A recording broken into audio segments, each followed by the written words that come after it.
नमस्कार, जोहार। जैसा कि मैंने हमेशा आप सबों को बताया है कि मैं हमेशा कुछ ना कुछ यूनिक आप सबों को दिखाने की कोशिश करता हूँ। आप मेरे पीछे देख रहे होंगे ऊपर जो सीलिंग है वो आप देख के आपको लग रहा होगा कि शायद ताजमहल या कहीं और मैं हूँ। इसकी कलाकृति देख के आप अंदाज़ा लगा सकते हो। लेकिन मैं बता दूँ, मैं अभी देवघर में हूँ। देवघर के दिगंबर जैन मंदिर में हूँ मैं अभी। इतना खूबसूरत जगह हमारे देवघर में रहते हुए अभी तक मैं ऐसे जगह से अनभिज्ञ था। मैं तारा बाबू को साधुवाद देना चाहूँगा कि उन्होंने आज मुझे ये स्थान दिखाया और बताया इस जगह के बारे में। बहुत सारी चीज़ें हैं, मैं आपको दिखाता हूँ।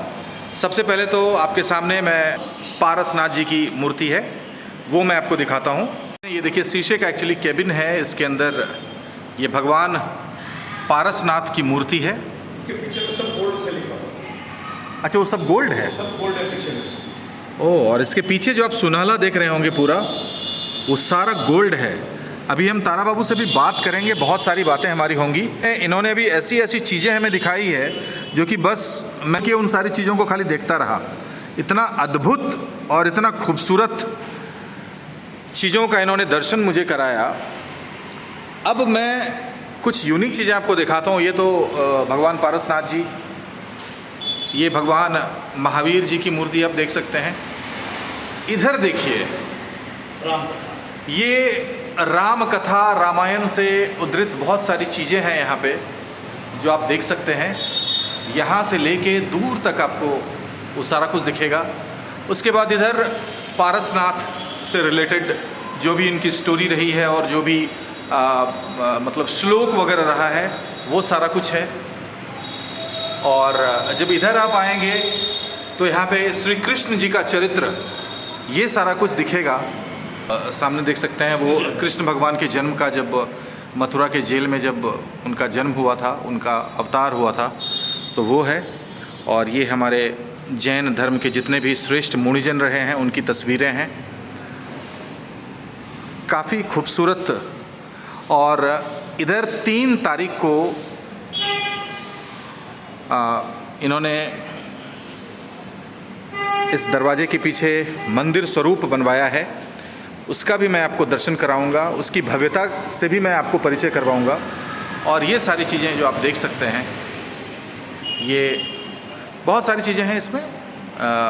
जितने भी महापुरुष हैं, जितने भी मुनि हैं, उनके द्वारा कहे कथनों को यहाँ पे लगाया गया है। और ये सिर्फ आप जो ये देख रहे हैं, ये शीशे का सिर्फ ये नहीं कि नक्काशी किया गया है, इसके पीछे बहुत गूढ़ रहस्य है। आप देखिए, ये जैन धर्म के अनुसार जो भी, या संस्कृत के अनुसार जो भी सारी बातें हैं, वो वास्तु के हिसाब से उसको यहाँ पे लगा के और यहाँ पे उद्धृत किया गया है। ये मुझसे बेटर तारा बाबू बता पाएंगे, क्योंकि ये दिगंबर जैन न्यास बोर्ड के झारखंड के अध्यक्ष भी हैं। बहुत बहुत स्वागत है हमारे चैनल में आपका। कुछ बताएं इसके बारे में। जो ऊपर की नक्काशी जैसे हिरिंग है जी, और ये काफ़ी कलाकृतियां हैं, वो ये मुझे देखने से तो ऐसा लग रहा है कि ये ऐसे ही कोई नक्काशी नहीं है, इसके पीछे कुछ ना कुछ तो गूढ़ रहस्य है। बिल्कुल। ये तत्वार्थ सूत्र एक जैन धर्म का ग्रंथ है। उसमें जो आकाश के अंदर, क्योंकि आकाश तो कोई देख नहीं पाया है, तो जैन धर्म के जो विद्वान हैं उन्होंने तत्वार्थ सूत्र के अंदर इसकी रचना की थी। और वहाँ इनका कहना है कि इस तरह का लोक आकाश में है, और वो कहाँ कितना क्या है, कितनी ऊंचाई में कौन कहाँ पहाड़ है, कितना क्या है, ये सारा ये उल्लेख शास्त्रोक्त है। इसकी सबकी लॉजिक है। और तत्वार्थ सूत्र बहुत बड़ा सूत्र है, वो तत्वार्थ सूत्र में सारी चीज़ें उल्लेखित है। और ये जो आप देख रहे हैं, ये जो 10 लक्षण पर्व अभी हम लोग का गया, ये 10 दिन तक उत्तम सत्य, उत्तम शौच, उत्तम आर्जव, उत्तम मार्दव, ये बता रहा है कि 10 लक्षण पर्व जो है आदमी को, इंसान को सत्य और आर्जव, आर्दव और परिग्रह, कि भाई हमको ज़्यादा संचय नहीं करना, ये सारी चीज़ें इसमें उल्लेखित है। और भगवान राम का अपना चरित्र देखा, भगवान कृष्ण का चरित्र देखिए, जी जी, पारसनाथ का, भगवान महावीर का, जी जी, ये मिला जुला रूप है। क्योंकि कुछ लोग ऐसी बातें करते हैं कि जैन धर्म जो वो हिंदू नहीं है। मैं तो कहता हूँ कि जैन धर्म सनातन का ही अंग है। और कोई फर्क नहीं है। जब बीच में हिंसा जब जोरों पर आ गई तब भगवान महावीर ने इसको थोड़ा सा रूपांतर किया। बाकी सनातन हम लोग हैं, कोई फर्क थोड़ी है। राम हमारे हैं, कृष्ण हमारे हैं, सब अच्छा, हमारे जैन धर्म में सर दो समुदाय है, दो समुदाय, श्वेतांबर और दिगंबर। क्या है सर ये इसमें दोनों? क्या है कि दिगंबर माने हमारे भगवान भी नग्न हैं और हम भी नग्न हैं। हमारे जो साधु है वो नग्न रहते हैं। तो नग्नता जो है वो आज के ज़माने में कुछ लोग इसको विभत्स मानते हैं, लेकिन हमारे गुरुओं का कहना है कि यदि एक लंगोटी भी हमारे पास रहेगी तो हम मोक्ष नहीं जा सकेंगे। उनका कहना है कि हमको स्वर्ग मिल जाएगा, लेकिन हमको जीवन मरण से छुटकारा पाने के लिए मोक्ष जाना है, और एक लंगोटी की चाह भी हमको मोक्ष नहीं जाने देगी। श्वेतांबर धर्म क्या है, उसको थोड़ा सा चेंज किया कि ठीक है हम भगवान तो मानेंगे, हम 24 तीर्थंकर को हम मानेंगे, लेकिन हम नग्न नहीं रह सकते हैं। इसलिए उन्होंने श्वेत वस्त्र धारण किया है। सारी चीज़ें एक ही है। अच्छा। लेकिन वो उन्होंने श्वेतांबर, श्वेत अंबर, अंबर कपड़ा, श्वेत कपड़ा। दिगंबर मुनि कहते हैं कि नहीं, तुम उतना भी करके मोक्ष नहीं जा सकोगे। तुमको एक धोती तुम आज पहने, वो धोती कल गंदी हो गई, तीसरी धोती तुमको लाना होगा, तुम्हारी चाह बढ़ती गई। ये चाह जो बढ़ना है ना, इसको जैन धर्म अंगीकार नहीं करता। अच्छा, मैंने कई मुनियों को या जो जैन धर्म से रिलेटेड जो काफ़ी मैंने महिलाओं को भी देखा है जी, वो मुंह पे सफ़ेद पट्टी ऐसे, वो श्वेतांबर लोग उसको रखते हैं। अच्छा, वो कि एक बने प्रोटेक्शन भी अच्छा, अंदर नहीं जाए। अच्छा, इसके लिए दिगंबर मुनि मोर की पंख रखते हैं। मोर की पंख को हटा के उस पर बैठते हैं, एक चींटी नहीं मर जाए। साथ में कमंडल रखते हैं, यही उनकी पूंजी है। कमंडल में जल रखते हैं कि कहीं शौच गए, पेशाब गए, उसको धोना है। बाकी एक टाइम में भोजन करना है, एक टाइम में जो भी करना है सो करना है। पैदल चलना है, शाम के बाद नहीं चलना है, कपड़ा नहीं ओढ़ना है, मोबाइल नहीं रखना है, पंखा नहीं चलाना है, और पैदल चलना है। चाहे हिंदुस्तान में कहीं भ्रमण करना हो, तीर्थाटन करना हो, पैदल। काफ़ी नज़दीक से उन मुनियों का दर्शन मतलब कर पाए हम, तो उनका पात्र, उनका कर ही उनका पात्र होता था। पात्र है, और वो बर्तन से नहीं खाते हैं जी, हाथ से ही, इसी से ही अंगूठी तोड़ते हैं, इसी में पानी पीते हैं, इसी में दूध पान करते हैं, इसी से करते हैं, और खड़े होकर खाते हैं। उनको पूछा गया कि आप खड़े होकर क्यों खाते हैं, बैठ के खाइए। ठीक है, आप कर पात्र में खाइए। तो उनका कहना है कि बैठ के खाने पर आदमी ज़्यादा खा लेता है, और हम लोग कम खाना चाहते हैं ताकि हमारा स्वास्थ्य जो है अनुकूल रहे, और हम लोग भागते रहें। एक टाइम में खाना है हमको, और पूरे विदेश का भ्रमण करना है, लोगों को खाली प्रवचन देना है, लोगों को धार्मिक बनाना है, और पैदल चलना है। सर, ये सामने एक गेट मुझे दिखाई दे रहा है, वो गेट के बारे में क्या है, ज़रा उस गेट को भी खोलिए और ज़रा हमारे दर्शकों को दर्शन कराइए कि क्या है आखिर वो। और ये सामने जो ये बनी, ये क्या है जरा? ये नमोकार मंत्र जो है जी, वो जैन धर्म का एक बहुत बड़ा मंत्र है। जैसे गायत्री मंत्र है, वैसे नमोकार मंत्र जैनियों का मूल मंत्र है, लेकिन उसमें जैन की बात नहीं है। मैं नमो लोए सब साउनम, मैं जितना संसार में जितने साधु हैं सबको मैं नमस्कार करता हूँ। उसी नमोकार से ये भगवान महावीर की प्रतिमा बनाई गई है। अच्छा, और ये जो आप देख रहे हैं दाहिने तरफ, ये भी नमोकार है जी, ये ब्राह्मी लिपि में है। क्योंकि अच्छा। भगवान ऋषभदेव, जो भगवान आदिनाथ, भगवान शंकर, उनकी पुत्री का उल्लेख आया कि वो ब्राह्मी थी, उसका नाम, और उसी टाइम ये ब्राह्मी लिपि चली हुई है। ये ब्राह्मी लिपि से नमोकार लिखा गया। ऊपर जो आप देख रहे हैं भक्तामर गुणमाला स्तोत्र, जी जी जी, ये मेरी पत्नी का नाम गुणमाला था। अच्छा, और पत्नी की हार्दिक इच्छा थी कि हम भक्तामर का एक कक्ष बनाएं, लेकिन अर्थाभाव के कारण हम लोग उसको नहीं बना सके। लेकिन इसी 3 अक्टूबर को उसकी पुण्यतिथि थी, और उसी पुण्यतिथि के दिन हमने इसका उद्घाटन करवाया, और ऑल इंडिया जैन समाज के अध्यक्ष जम्मू कुमार जी आए, और उनके हाथों से इसका उद्घाटन हुआ। यहाँ से प्रदीप भैया भी आए थे, और जो एक पद्मश्री हैं विमल जैन पटना के, वो आए थे, और इस तरह इसका उद्घाटन किया गया। दोनों तरफ विद्यासागर जी महाराज की फोटो आप देख लीजिए, और ये अंदर आप देख रहे हैं ये गेट है। आप अंदर आइए, मैं दिखाता हूँ कि भक्तामर के 48 कड़े मानतुंग मुनि ने बनाए हैं। वो किस तरह के, एक लेडी ने पूरे हाथ से सारे 48 श्लोक किस तरह लिखे हैं, वो आप इसका दर्शन। जी जी जी, प्लीज़। अब इसके अंदर मैं जा रहा हूँ, इसकी भव्यता देखिए आप। अंदर जाते ही एक ऊर्जा का संचार हो रहा है, बहुत ही पॉजिटिव फील कर रहा हूँ मैं। आप देख सकते हैं जैसे कि अभी इन्होंने बताया, ये हस्तलिखित इतनी खूबसूरत हैंडराइटिंग जिन्होंने भी लिखी है, अद्भुत, अकल्पनीय, अविश्वसनीय। बताएं सर, ये सब जो लिखा हुआ है इस श्लोक्स के बारे में ये कुछ। राजा भोज के ज़माने में मानतुंग मुनि हुआ करते थे। जी जी जी। बहुत विद्वान थे। और जैन साधु तो दिगंबर साधु हमने आपको बताया कि कपड़ा भी नहीं पहनते थे। जी जी जी। और विद्वान एक से एक। तो राजा भोज के ज़माने में उनके दरबार के कुछ लोगों ने कहा कि आपके राज्य में एक मानतुंग मुनि रहते हैं, बहुत विद्वान हैं, आप उनको बुलाइए। तो राजा भोज तो देखिए बहुत पढ़े लिखे समझदार थे, लेकिन दरबारी लोगों ने कहा कि आप बुलाएंगे तो आ जाएंगे, राजा हैं आप। लेकिन उनका कहना था भाई मुझे क्या मतलब राजा से, यदि आपको आना हो तो आप दर्शन करने आइए। लेकिन वो नहीं आए। तो लोगों ने उनको उकसा के उनको सिक्कड़ में बंद करके उनको अरेस्ट करके बुलवाया और 48 ताले के अंदर उनको रखा। ओह। तो 48 ताले के अंदर जब रखा तो वो आप सामने फोटो देखिए। जी जी। वो ये मानतुंग मुनि हैं और ये जेल में शिक्षों के अंदर है। ये आप तस्वीर ये वहां से इन्होंने भक्तामर की रचना शुरू की और 48 कड़ा इन्होंने 48 ताले के लिए 48 कड़ा लिखा। ये देखिए 1 नंबर 2 नंबर 3 नंबर, ये कड़े वो लिखते गए ऐसे 4 5 6 7 पूरा 48। और वो ताले टूटते गए। ओह अच्छा, ये जैसा लिखते गए ताला। ताला एक नंबर लिखे, 1 नंबर ताला टूट गया, 2 नंबर लिख गया। तब राजा भोज पांव पकड़ा इनको कि भाई हमसे बड़ी भूल हो गई, हम ये करने लगे। लेकिन ये 48 कड़े जैन धर्म की जान है। मैं आपको एक बात बताऊंगा जी जी। कि आजकल तो लड़कियों की दिक्कत हो गई है, लेकिन पहले हमारे यहाँ जैन समाज में जब जाते थे लोग कि भाई लड़की को देखने के लिए इंटरव्यू लेते थे, तो उसको पहला क्वेश्चन रहता था कि तुमको भक्तामर आता है। अच्छा। वो कहती थी नहीं आता है तो हम लोग उसको माइनस पॉइंट देते थे। इतना बड़ा भक्तामर का महत्व है। मैं सुबह भक्तामर का पाठ किए बिना खाना नहीं खाता हूँ और रात में सोने के पहले भक्तामर का पाठ करता हूँ। इसलिए मेरी बहुत श्रद्धा है। और पत्नी ने चाहा था कि मैं बनाऊँ इसको, कुछ अर्था भाव था, दिक्कत थी। ये जगह खाली पड़ी हुई थी, 85 में मंदिर बन गया था लेकिन ये जगह खाली पड़ी हुई थी।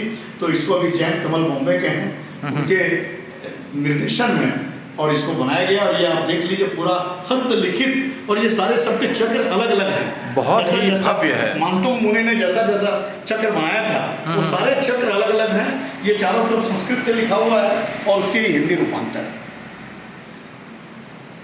आप देख सकते हैं ये आचार्य विद्यासागर जी और अभी जैन कमल जी जिनका अभी जिक्र कर रहे थे, यही हैं जैन कमल जी।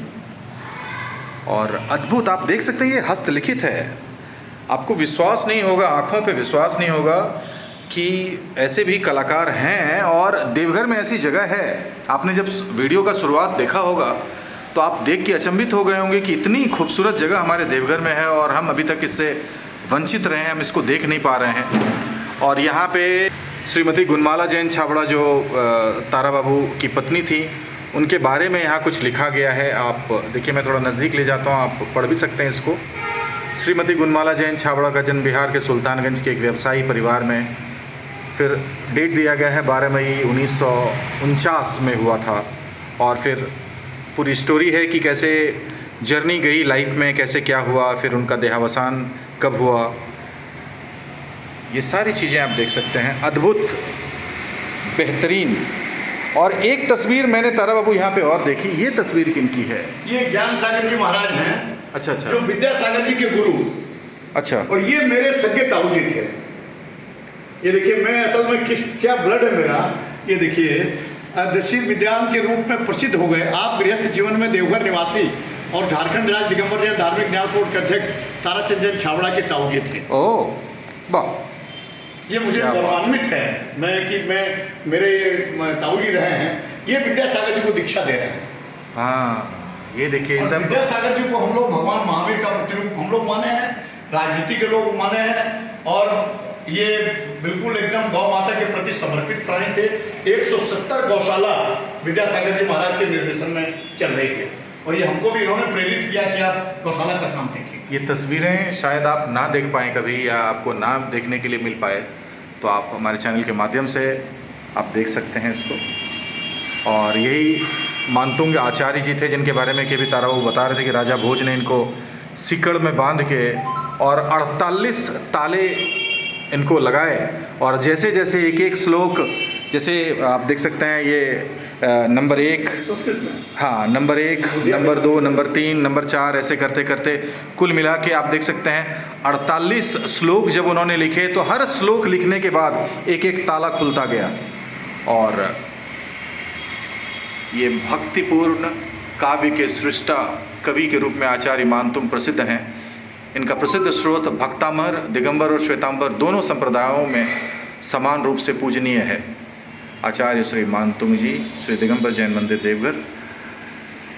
अगर आपको इच्छा हो तो आप यहाँ पे कभी आ भी सकते हैं, लेकिन हाँ, समय आपको तारा बाबू से जान के यहाँ पे आना पड़ेगा। अगर कोई आना चाहे, देखना चाहे, दर्शन करना चाहे, मंदिर है, कोई भी आ सकता है, कभी भी आ सकता है, क्योंकि यहाँ पे आके अगर आधा एक घंटा बैठ के कोई ध्यान भी कर सके। माध्यम से कहना चाहूँगा जी जी जी कि लोग आएँ और जाने कि संस्कृत के शब्दों में कितनी ऊर्जा है और भक्तामर में कितनी ऊर्जा है।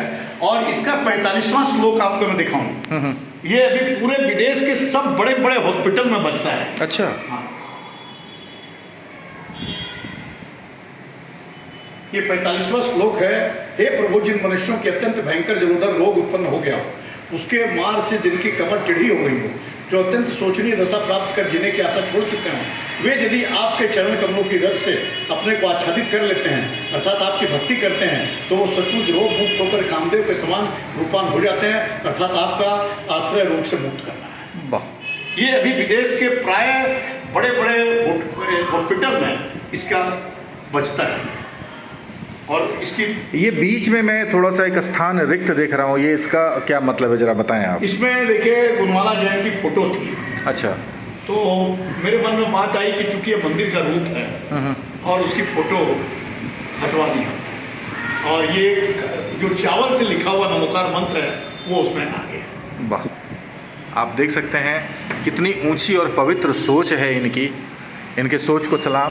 ये देखिए आचार्य विद्यासागर जी का लिखा हुआ कि जीवन की सर्वोच्च शैली न्यूनतम लेना, अधिकतम देना और श्रेष्ठतम जीना। अद्भुत। ये इतना पढ़ लेना ही और इसको आत्मसात कर लेना बहुत बड़ी बात है। अगर ये चीज़ आप कर लेते हैं, ये देखिए ये मेन अट्रैक्शन आप देख सकते हैं, कितना खूबसूरत ये क्रिस्टल है, और ये वास्तु के हिसाब से भी इसको लगाया गया है, और खूबसूरती एक मंदिर का रूप दिया गया है। इस वजह से एक गुंबद का होना तो मणि के तरह ये दिख रहा है, इतना खूबसूरत, अद्भुत, बहुत ही खूबसूरत। मैं साइड से लेता हूँ, थोड़ी लाइटिंग की वजह से क्लियर नहीं दिख रही है, तो देखिए मैं, देखिए कितना खूबसूरत ये। जूम आउट अब मैं कर रहा हूँ, ये बेहतरीन।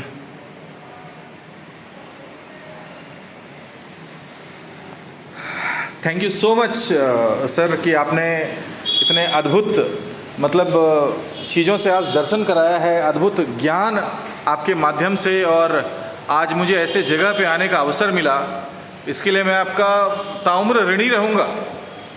आप देख सकते हैं कितनी खूबसूरत नक्काशी है, और ये सिर्फ नक्काशी ही नहीं है, इसके पीछे बहुत ही गूढ़ रहस्य हैं, काफ़ी ज्ञान छुपा हुआ है। और फिर से मैं दिखा दूँ, ये पूरी राम कथा, और इसके जस्ट पीछे अगर मैं दिखाऊं तो कृष्ण कथा, और इधर जैन मुनियों का जो पारस मंदिर है, पारसनाथ मंदिर, उसके बारे में पूरी स्टोरी है। और ये भगवान पारसनाथ जी,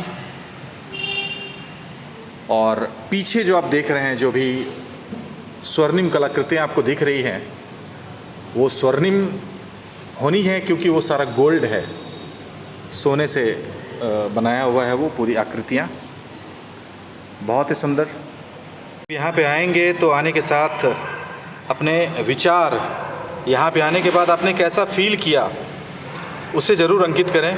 और यहाँ पे श्रीमती गुणमाला देवी छाबड़ा, जो हमारे तारा बाबू की धर्मपत्नी रहीं, तो उनका संदेश है ये, आप देख सकते हैं। थोड़ी देर तक मैं इसलिए रख देता हूँ कि आप उसको इजीली पढ़ पाएँ। Thank you so much. ये हम लोग 50 रुपया गाय लेते हैं झारखंड में, और आप 3 रुपया प्रति गाय भोपाल में लेते। और आप चौहान को उन्होंने बहुत प्रेजेंट किया। ये देख सकते हैं, ये प्रभात खबर में इनकी लिखी लेख लगातार कई वर्षों तक आप ये देख सकते हैं। जो कुछ एक चुनिंदा रहे हैं, उसको इन्होंने बाइंडिंग करवा के इसको फ्रेम में यहाँ पे रखा हुआ है, और लिखने में भी काफ़ी रुचि है इनकी। राष्ट्रपति के साथ प्रणब मुखर्जी जो हमारे साथ अब नहीं हैं, हमारे बीच नहीं हैं, उनके साथ की तस्वीर जब उनका देवघर। बोर्ड में हम थे ना, जी जी जी जी, राहुल पुरवार आप देख सकते हैं।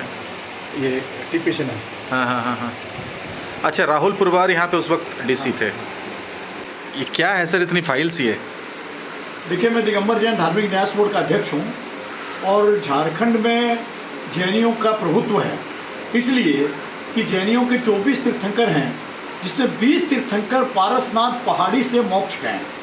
तो हमारे लिए पूरे वर्ल्ड में इससे बड़ा कोई तीर्थ नहीं है। अब वो मेरा सौभाग्य देखिए कि उसकी भी सेवा करने का मुझे मौका मिला है और वहाँ के भी 16 मंदिर मेरे अधीन हैं। उनका पूरा हिसाब किताब, उनके अध्यक्ष मंत्री कौन हैं, उनकी क्या आमदनी है, पूरा उनका हिसाब है, लेखा जोखा है, ऑडिटेड बैलेंस शीट मेरे पास आता है। उसमें वो 5% न्यास शुल्क हमको देते हैं, जिसमें हम झारखंड के मंदिरों का जीर्णोद्धार करने की कल्पना करते हैं। और मेरा ये क्षेत्रीय कार्यालय है, मेरा मुख्य कार्यालय रांची में है, लेकिन मैं कोई सैलरी नहीं लेता हूँ, इसलिए मैं रांची महीने में 2 बार ज़रूर जाता हूँ, लेकिन यहाँ मैं बैठ के 2 घंटे कार्य करता हूँ। आप देख सकते हैं इतने मंदिरों का पूरा लेखा जोखा इन फाइलों के अंदर, और मंत्री का दर्जा प्राप्त है। ये जो आप देख सकते हैं झारखंड राज्य दिगंबर जैन धार्मिक न्यास बोर्ड के अध्यक्ष हैं, इनको मंत्री का दर्जा आप देख सकते हैं, लिखा हुआ है नीचे, मंत्री का दर्जा प्राप्त। ऐसे ऑनेस्ट और कर्तव्यनिष्ठ, काम के प्रति इतने समर्पित अभी सालों साल हमारे साथ रहें, इनका सानिध्य हम सबों को मिलता रहे, हम लोग अपने आप को सौभाग्यशाली मानेंगे। मैं ताराचंद जैन, अध्यक्ष झारखंड राज्य दिगंबर जैन धार्मिक न्यास बोर्ड। वैसे मेरी ऑफिस रांची में है, लेकिन ये देवघर का मेरा क्षेत्रीय कार्यालय है। और अभी आपने जो जैन मंदिर के दर्शन किए और अपनी जो अभिव्यक्ति प्रस्तुत की, मैं आपके न्यूज़ चैनल कार्य भारत 24 आवर्स का और मनीष जी आपका मैं आभारी हूँ कि आपने एक जैन धर्म की बात को, कि जैन धर्म जो है वो सनातन का ही अंग है और जैन धर्म सिर्फ अहिंसा की ओर बात प्रतिपादित करता है, उसको जैन मंदिर में उल्लेखित किया गया है।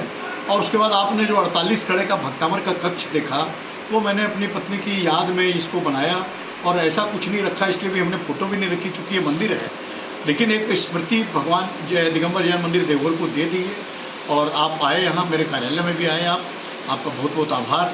और आप बराबर मेरे साथ सारे सामाजिक कार्यों में अग्रणी रह के मेरे साथ कंधा से कंधा मिला के काम करते हैं, बहुत दिनों से देख रहा हूँ मैं। और आप भी पुत्रवत हमको उसी तरह से गार्जियन मानते हैं, इसके लिए मैं आपका आभारी हूँ।